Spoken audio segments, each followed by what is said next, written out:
நீ சூட்டும் பூவுக்காக நெடுங்கூந்தல் ஆடுது. நீ வைக்கும் பொட்டுக்காக நடுநெத்தி வாடுது. ஆத்தாடி ஒன்னத்தானே உயிர் நாடி தேடுது. காவேரி எங்கே போகும் கடல் வந்து கூடுது. அந்திப் பொழுதில் தென்னங்கிளையில் தென்றல் கூத்தாட மையை எழுதி மஞ்சள் குருவி கையை கோத்தாட அடங்காத ஆசை கொண்டு நானும் போராட.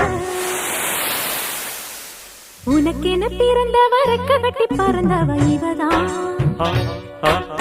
என விட உனக்கு இங்கு மனசுக்கு பிடிச்சவ எவதான்.